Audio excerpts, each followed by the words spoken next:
نحمده ونصلي على رسوله الكريم اما بعد قال النبي صلى الله عليه وسلم سل من قطعك واعف عمن ظلمك واحسن الى من اساء اليك.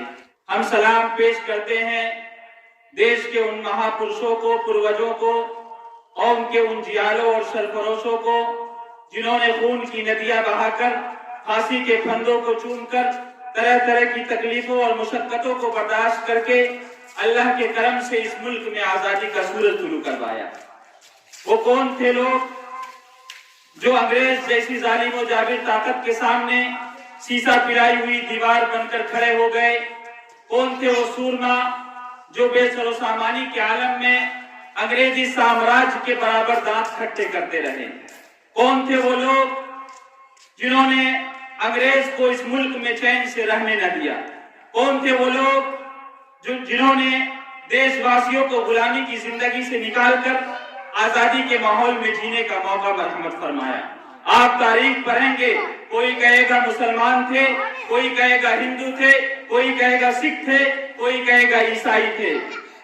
ملک میں جتنے طبقات ہیں ان سے متعلق لوگ اپنے اپنے طبقے کا نام لیں گے، لیکن میں یہ کہتا ہوں کہ مسلمان ہوں گے، ہندو ہوں گے، سکھ ہوں گے، عیسائی ہوں گے، لیکن سچائی یہ ہے کہ وہ سچے بھارتی تھے، وہ ہندوستانی تھے. اور اپنے عرض وطن کو انگریزی سامراج کی چنگل سے نجات دلانے کے لیے جب انہوں نے ایک جٹ ہو کر لڑائی لڑی تو انگریزی سامراج جس دھرتی سے بوریا بستر باندھ کر جانے پر مجبور ہوا. آج آنکھیں ایسی ہی بھارتیوں کو تلاش کر رہی ہے. وہ ہندوستانی ناگرک جس کے سینے میں دھڑکنے والا دل صرف اپنے مذہب والوں کے لیے نہیں دھڑکتا تھا بلکہ ملک میں رہنے والے ہر باشندے کے لیے دھڑکا کرتا تھا. آج اسی بھارتی کی ضرورت ہے، آج اسی ہندوستانی کی ضرورت ہے.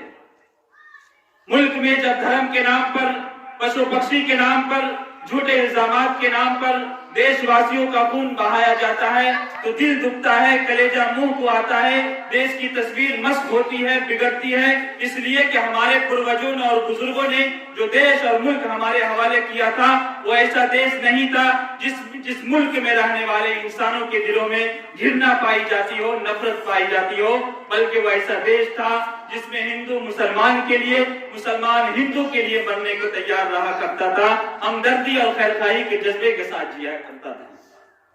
میرے محترم بزرگوں، دوستو، ہم اس ملک سے محبت کرنے والے ہیں اور محب وطن ہونے کو ثابت کرنے کے لیے کسی سند کی ضرورت نہیں ہے، کسی سرٹیفکیٹ کی ضرورت نہیں ہے. ملک کے رگ و ریشے میں ہمارے اکابر اور بزرگان دین کے خدمات کے نفوذ شمت ہے، ان کا خون دوڑ رہا ہے. مسلمان روز اول سے اس ملک سے محبت کرنے والا رہا ہے، آج بھی محبت کرتا ہے اور کل بھی محبت کرنے والا ہوگا. اور جب ضرورت پڑے گی ملک کی سالمیت اور جمہوریت کی تو صف اول میں اگر کوئی طبقہ دکھائی دے گا تو وہ پہلے کی طرح مسلمانوں کا طبقہ ہوگا. ہم نے صدیوں تک انگریزوں سے لوہا لیا، اس طاقت کے دانت ہم نے اکٹھے کیے کہ جس کے خلاف لوگ بولنے کی جرأت و ہمت نہیں کر پاتے تھے. جو طبقہ انگریز جیسی ظالم و جابر طاقت کا مقابلہ کر سکتی ہے، آج کے مٹھی بھر لوگ جو نفرت کا زہر گھول کر ملک کے ماحول کو خراب کرنا چاہتے ہیں، ان کو بھی پیار و محبت کی شکل میں بہترین جواب دینے والا مسلمانوں کے علاوہ کوئی دوسرا نہیں ہو سکتا. میرے محترم بزرگوں، دوستو، ہم اس نبی کے ماننے والے ہیں جس نے دھرتی پر رہنے والے مسلمانوں کو یہ ہدایت دی، سل من قطعک واعف عمن ظلمک واحسن الی من اساء الیک.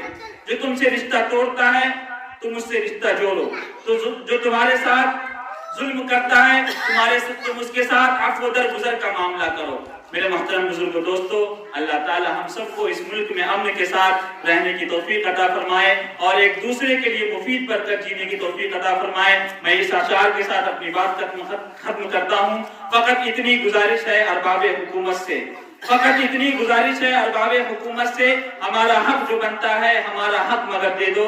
ہمیں یوں بے وطن پردیسیوں غدار مت سمجھو، ہم بھی ہے وطن کے وارث کرایہ دار مت سمجھو.